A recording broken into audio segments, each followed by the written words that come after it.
बिस्मिल्लाहिर्रहमानिर्रहीम। अजीज़ तलबा, हमारी आज की डिस्कशन पैरामैग्नेटिज्म के बारे में है। अपने प्रीवियस लेक्चर में हमने डाईमैग्नेटिज्म के बारे में स्टडी किया था और उसके हवाले से जो क्लासिकल थ्योरी थी उसे स्टडी किया था, जो एक्सप्लेन करती है किस तरह आप मैग्नेटाइजेशन फाइंड आउट कर सकते हैं, किस तरह आप ससेप्टिबिलिटी फाइंड आउट कर सकते हैं। तो आज की डिस्कशन में हमने पैरामैग्नेटिज्म को देखना है कि ये क्या है और क्लासिकल लैंग्वेज थ्योरी के ज़रिए इसको भी एक्सप्लेन किया जा सकता है। तो आज हमने देखना है कि इसको कैसे एक्सप्लेन करते हैं। तो ये जो है वो बेसिक टाइप्स थी मैग्नेटिज्म की, जिनको हमने बारी बारी जो है वो स्टडी करना है। तो डाईमैग्नेटिज्म को हम स्टडी कर चुके हैं, तो आज की डिस्कशन हमारी पैरामैग्नेटिज्म के बारे में है। तो ये हमारा सेकंड पॉइंट है। So paramagnetism arise due to presence of permanent dipole moment. ये बड़ी क्लियर इसकी डेफिनेशन है कि ये ऐसे मटेरियल हैं जिसमें पहले से परमानेंट डाइपोल मोमेंट जो है वो मौजूद होता है। हालांकि वो एक वीक इफेक्ट है, बहुत थोड़ा होता है, लेकिन परमानेंट मैग्नेटिक मोमेंट जो है वो मौजूद होता है।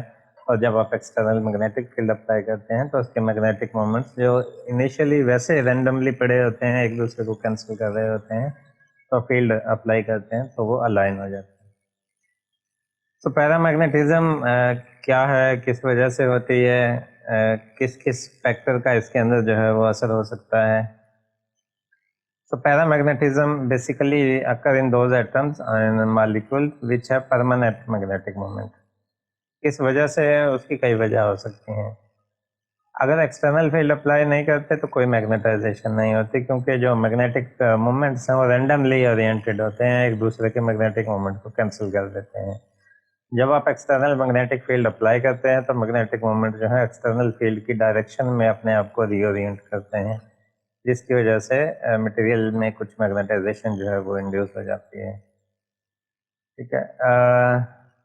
पैरामैग्नेटिक जो मटेरियल हैं इनकी ससेप्टेबिलिटी जो है वो पॉजिटिव होती है और टेम्परेचर पे डिपेंड करती है। डायमैग्नेटिक के केस में हमने पढ़ा था कि उनकी ससेप्टेबिलिटी नेगेटिव होती है, क्योंकि वो अपोजिटली ससेप्ट करते हैं एक्सटर्नल मैग्नेटिक फील्ड को। तो इसमें चूँकि जो डाइपोल मोमेंट है वो एक्सटर्नल फील्ड की डायरेक्शन में खुद को अलाइन करते हैं, तो इसकी जो ससेप्टेबिलिटी है वो पॉजिटिव होगी।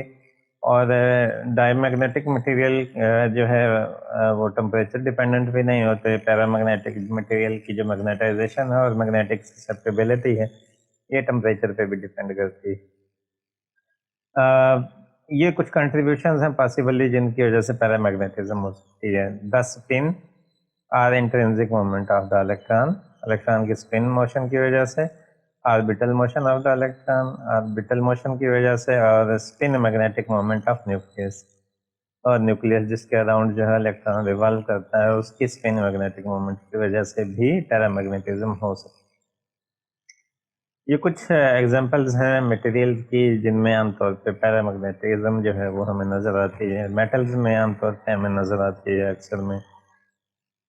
इसके अलावा ऐसे एटम्स या मॉलिक्यूल्स में नज़र आती है that possess odd number of electrons, जिनके जो इलेक्ट्रॉन्स हैं वो ऑड होते हैं, तो उसमें जो है वो मैग्नेटिक मोमेंट एक दूसरे को कैंसिल नहीं करते। ठीक है। सो आड में जो अनपेयर्ड इलेक्ट्रॉन रह जाएगा तो उसकी उसकी वजह से स्पिन मैग्नेटिक मोमेंट जो है वो एग्जिस्ट करेगा। इसमें मिसाल ले सकते हैं आप फ्री सोडियम एटम की, नाइट्रिक ऑक्साइड गैसेस फॉर्म में ले सकते हैं।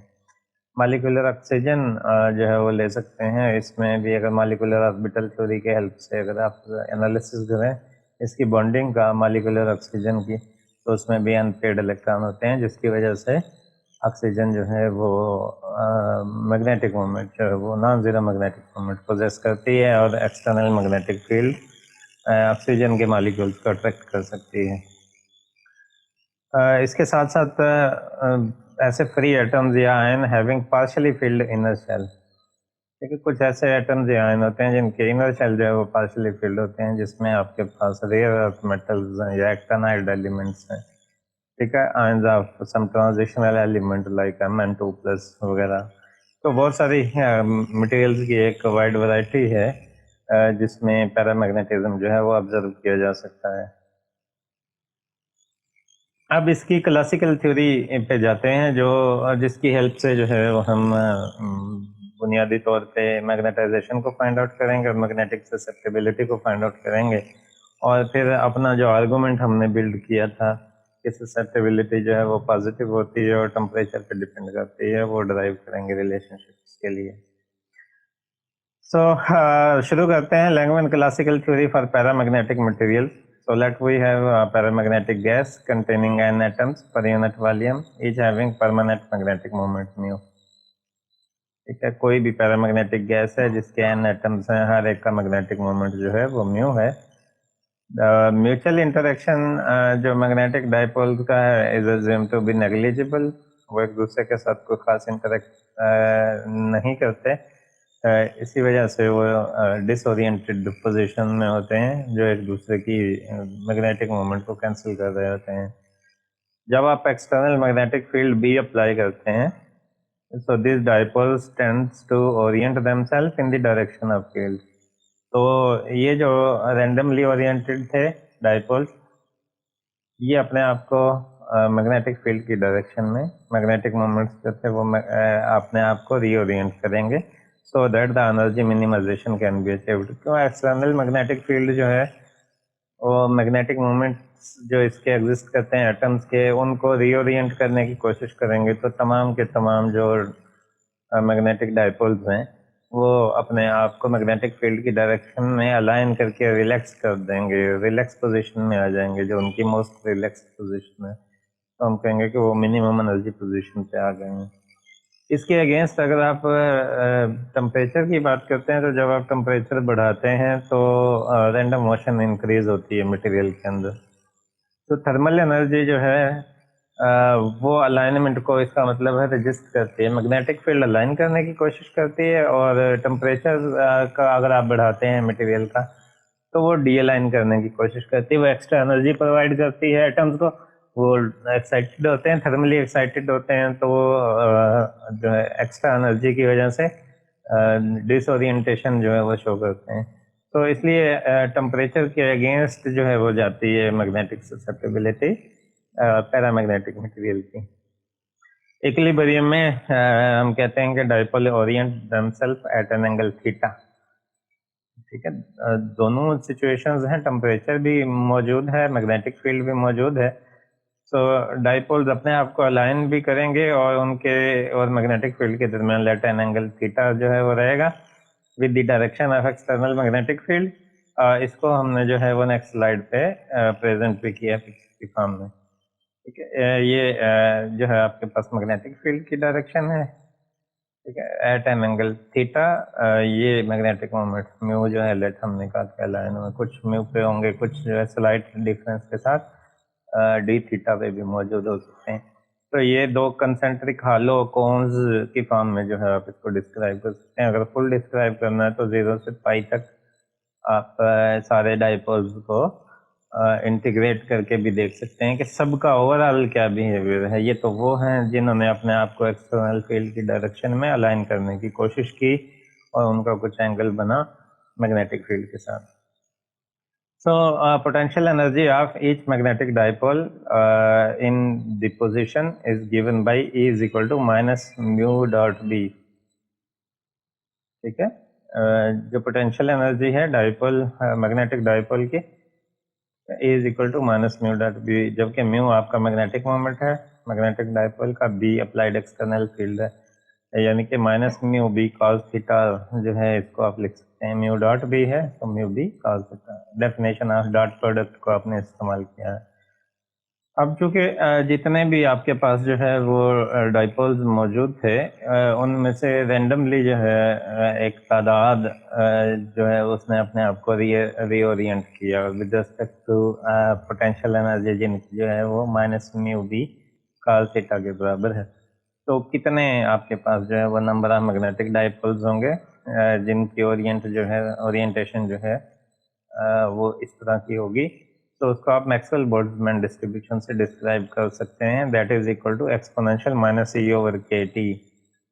ठीक है, ई की वैल्यू जो आपने अभी फाइंड आउट की पोटेंशियल एनर्जी की, वो अगर पुट कर दें तो जो आपके पास नंबर ऑफ मैग्नेटिक डाइपोल्स होंगे जो एक्सटर्नल फील्ड की डायरेक्शन में खुद को रीओरिएंट करने की कोशिश करेंगे, वो उनकी एनर्जी के ऊपर डिपेंड करेगा। Exponential mu B cos theta और के टी के प्रोपोर्शनल होंगे वो।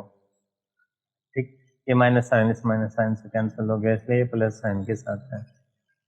सो अब आप उसको जो है वो अगर गौर से देखें तो also according to statistical mechanics the probability of a dipole making an angle between theta and theta plus D theta. ठीक है, ये थीटा है एंगल, ठीक है, ये वाला, और ये डी थीटा है। तो इसके दरमियान में जितने भी आपके पास जो है वो डाइपोल आते हैं, ठीक है, वो सारे जो हैं वो मैग्नेटिक फील्ड से उनको उसके ऊपर जो है वो उनका इम्पैक्ट होगा। या चूंकि इसको आप कौन की फॉर्म में ले रहे हैं तो इसका सॉलिड एंगल भी जो है वो फाइंड आउट कर सकते हैं।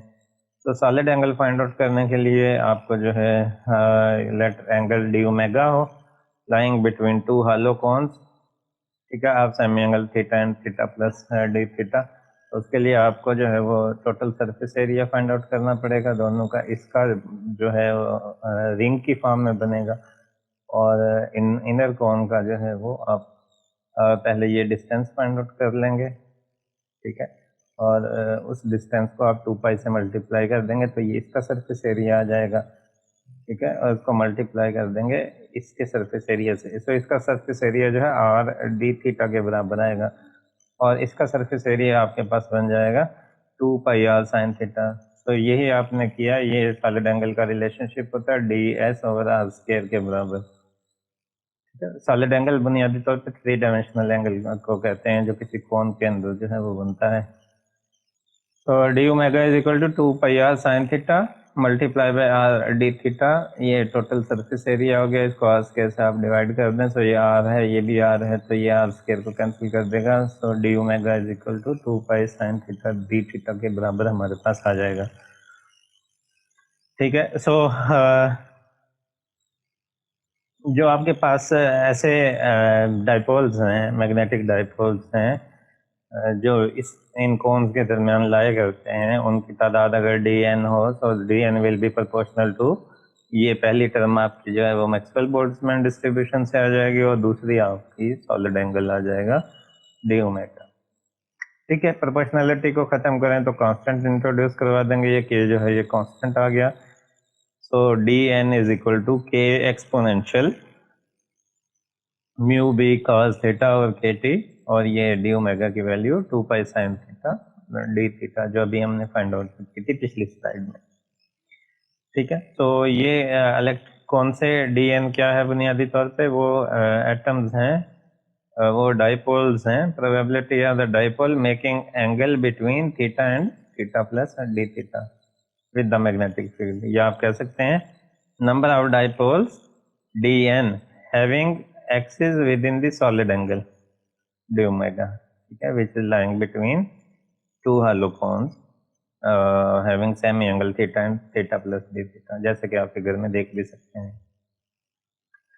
तो ये डी एन की वैल्यू पॉसिबली आ गई, ये वो आपके पास डाइपोल्स हैं जो अपने आप को रीओरिएंट करेंगे एक्सटर्नल मैग्नेटिक फील्ड में रखने की वजह से, फील्ड के साथ उनके इंटरेक्शन की वजह से।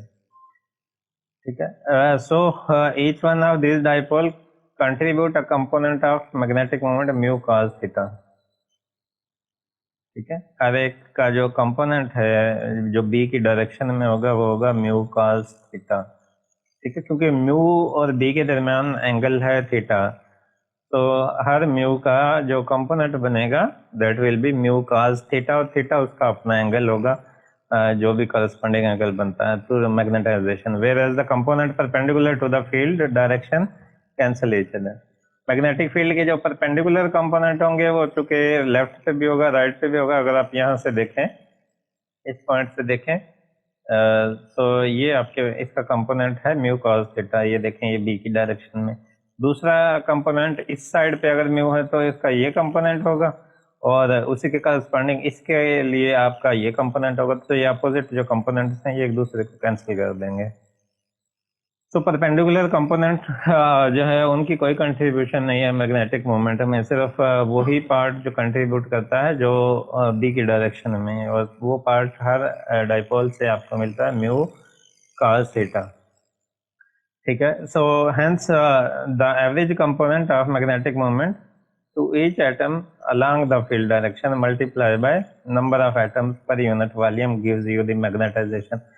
तो अगर आप एवरेज मैग्नेटिक मोमेंट जो है वो कैलकुलेट कर लें, उसको टोटल नंबर ऑफ एटम से जो है पर यूनिट वॉल्यूम से मल्टीप्लाई कर दें, तो आपके पास मैग्नेटाइजेशन आ जाएगी. तो हमने लिखा है ये आपके पास magnetization is equal to number of dipoles, number of atoms per unit volume multiply by average dipole moment mu cos theta in the direction of external field, magnetic field. ठीक है. लेट ये जो कोन्स हैं इनका minimum angle जो है वो 0 हो सकता है, मैक्सिमम एंगल जो है वो पाई हो सकता है. तो एवरेज म्यू कॉस थीटा आपने चूँकि निकालना है, तो फिर आप ये करते हैं कि 0 और पाई के दरमियान जितने म्यू कॉस थीटा एग्जिस्ट करेंगे हर एटम के करस्पॉन्डिंग, उन सबको ऐड करके टोटल नंबर ऑफ जो आपके पास डाइपोल्स हैं उससे डिवाइड कर देंगे. तो वही आपने किया है. m is equal to n, ये आपके पास 0 से पाई के दरमियान म्यू कॉस थीटा जितने एग्जिस्ट करते हैं dn में से ये उन सबको ऐड किया, टोटल उनकी जितनी तादाद बनती है उससे आपने डिवाइड कर दिया. तो ये रिलेशनशिप आपको average mu cos theta find out करके दे देगा. ठीक है. इस इक्वेशन में dn की वैल्यू ये जो आपने लिखी है यहाँ से पुट कर देंगे. कॉस थीटा पहले से मौजूद है और ये sine theta exponential D theta ये आपने पुट कर दिया, और इसी तरह डिनोमिनेटर में भी पुट कर देंगे. कुछ चीज़ें नॉमिनेटर में भी हैं, डिनोमिनेटर में भी हैं, इंटीग्रल से बाहर आ सकती हैं कांस्टेंट, जैसे 2 पाई है तो वो कैंसिल हो जाएगा. तो ये थोड़ा सा एक कॉम्प्लेक्स सा इंटीग्रल जो है वो बना है, जिसको हम सब्स्टिट्यूशन मेथड से जो है वो सॉल्व कर सकते हैं. सारी डेरिवेशन तो बुनियादी तौर पे जो है वो मैंने यहाँ पे अटेम्प्ट नहीं की. डेरिवेशन अगर किसी को समझ ना आए इसकी, तो उसके लिए अरुण कुमार की बुक आप कंसल्ट कर सकते हैं, उसमें कंप्लीट डेरिवेशन जो है वो इसकी मौजूद है. ठीक है. तो हमने अज्यूम किया x is equal to this mu B और के टी सब्स्टिट्यूशन मेथड अप्लाई करने के लिए, और cos theta is equal to y के बराबर पुट किया, so d y is equal to minus sine theta d theta के बराबर हो गया. इसी तरह आप लिमिट्स को भी मॉडिफाई कर सकते हैं. जब थीटा इज इक्वल टू 0 होगा तो y की वैल्यू 1 आ जाएगी, और जब theta is equal to pi होगा तो y की वैल्यू -1 आ जाएगी. So n mu as it is आ गया. म्यू चूँकि कांस्टेंट था तो उसको आपने जो है वो इंटीग्रल से बाहर ले लिया, काज के ऊपर जो है आपने काज वाली टर्म के ऊपर, और प्रोबेबिलिटी पे बुनियादी तौर पे इंटीग्रल अप्लाई हुआ. तो ये लिमिट आपने चेंज हो गई आपकी 1 से -1 तक. ठीक है. और काज थीटा की जगह पे आपने y पुट कर दिया. ठीक है. एक्सपोनेंशियल एक्स वाई, ये एक्सपोनेंशियल एक्स वाई हो गया आपका, और ये जो आपके पास था साइन थीटा डी थीटा की जगह आपने डी वाई पुट कर दिया. ठीक है. इसी तरह डिनोमिनेटर में भी आपने सब्स्टिट्यूशन कर दी. तो ये थोड़ी सी लंबी चौड़ी डेरिवेशन है, इस इंटीग्रल को अब सॉल्व किया जा सकता है. इसकी डेरिवेशन भी अरुण कुमार की जो हमारी सॉलिड स्टेट फिजिक्स है उसमें मौजूद है, तो उसको भी आप कंसल्ट कर सकते हैं. तो इसका फाइनल जो हमें अल्टीमेट सोल्यूशन मिलेगा वो कुछ इस तरह का होगा: exponential x plus exponential minus x divided by exponential x minus exponential minus x minus 1 over X. ठीक है. ये जो पहली टर्म है इसको आप लिख सकते हैं cot hyperbolic X minus 1 over X. ठीक है. तो ये जो स्क्वायर ब्रैकेट में हमारे पास टर्म है, इसको हम एक नया नाम दे रहे हैं एल ऑफ एक्स का, और एल ऑफ एक्स जो है इसे हम लैंग्वेन फंक्शन कहते हैं. ठीक है. इस फंक्शन की वेरिएशन से जो है आप मैग्नेटाइजेशन में जो वेरिएशंस आएंगी उनको डिस्क्राइब कर सकते हैं. ठीक है. तो L of X is equal to basically what, cot hyperbolic X minus 1 over X. Cot hyperbolic X minus 1 over X के बराबर आ जाएगा. ठीक है. सो अब इसकी वेरिएशन को देखते हैं. तो बुनियादी तौर पे variation of L of X with X is equal to mu B और के टी के बराबर रखा था हमने, ये शॉन इन द फिगर. ये इसके लिए हमने जो है वो एक चार्ट बनाया है. ठीक है, तो ये एक्स एक्सिस पे आपने जो है एक्स रखा है, वाई एक्सिस पे आपने एल ऑफ एक्स रखा है। ठीक है, तो दो बुनियादी तौर पर केसेस हैं जब एक्स जो है वो 0 के क्लोज होगा, जब एक्स जो है वो 0 के क्लोज होगा तो ओरिजिन पे जो आप टेंजेंट ड्रा करते हैं कर्व तकरीबन लीनियर है। इनिशियली अगर आप देखें तो कर्व अप्रोक्सीमेटली लीनियर है, और जो आपका एल ऑफ एक्स है at nearly X is equal to 0, अगर इसकी अप्रोक्सीमेट करें वैल्यू तो तकरीबन x/3 के बराबर आती है। ठीक है, पावर सीरीज एक्सपेंशन के जरिए कॉट हाइपरबोलिक एक्स को सॉल्व करेंगे। ये सॉल्यूशन अगर डिटेल में जाना है तो फिर उसके लिए हमें अरुण कुमार को कंसल्ट करना पड़ेगा। तो यहाँ चूँकि सारी डेरिवेशन को उस तरह से डिस्कस करना पॉसिबल नहीं था, तो मैं डायरेक्ट जो है वो फाइंडिंग्स को डिस्कस कर रहा हूँ यहाँ पे। तो L of X at X is equal to 0 is nearly equal to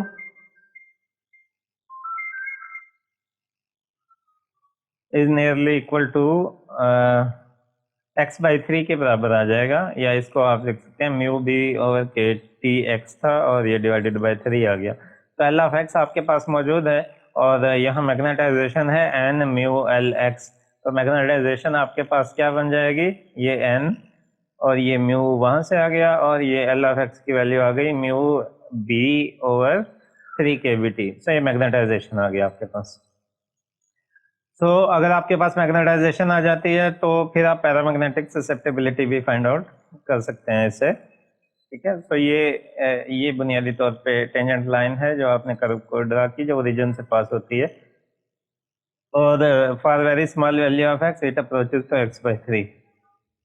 ठीक है, स्ट्रेट लाइन है, इसका रिलेशनशिप आपके पास x/3 बनेगा। तो ये magnetization N mu square B over 3 K T के बराबर आपने इसकी मैग्नेटाइजेशन फाइंड आउट कर लिया। अगर मैग्नेटाइजेशन हो तो बड़ी आसानी से आप मैग्नेटिक ससेप्टेबिलिटी भी फाइंड आउट कर सकते हैं।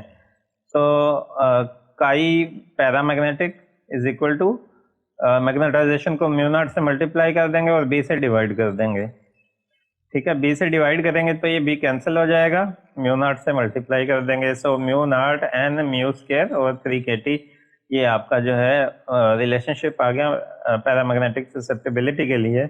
और इस रिलेशनशिप को देखें तो टेम्परेचर इसमें मौजूद है, तो और है भी इन्वर्सली प्रोपोर्शनल है। तो आप देख सकते हैं कि जो मैग्नेटिक ससेप्टेबिलिटी है पैरामैग्नेटिक मटेरियल की, वो टेम्परेचर के इन्वर्सली प्रोपोर्शनल होती है, जैसा कि आप रिलेशनशिप में देख भी सकते हैं। तो इन शॉर्ट हम मैग्नेटिक जो ससेप्टेबिलिटी पैरामैग्नेटिक मटेरियल की, उसके लिए ये सिंपल सा रिलेशनशिप लिखते हैं, इसको क्यूरी लॉ भी बोलते हैं हम। Chi para is equal to C over T, Curie law भी बोलते हैं इसे। ठीक है, जबकि सी इज इक्वल टू आपने पुट किया mu naught N mu square over 3 के बराबर, ये कांस्टेंट है सारी की सारी वैल्यू। ठीक है, सो ये इनवर्स रिलेशनशिप मौजूद है ससेप्टेबिलिटी और टेम्परेचर के दरमियान में। ठीक है, तो मैग्नेटिक जो ससेप्टेबिलिटी है, कितना ससेप्टेबल है कोई मटेरियल, पैरामैग्नेटिक मटेरियल की अगर बात करें, तो टेम्परेचर बढ़ाते जाएंगे तो डिसओरिएंटेशन प्रोड्यूस होती जाएगी।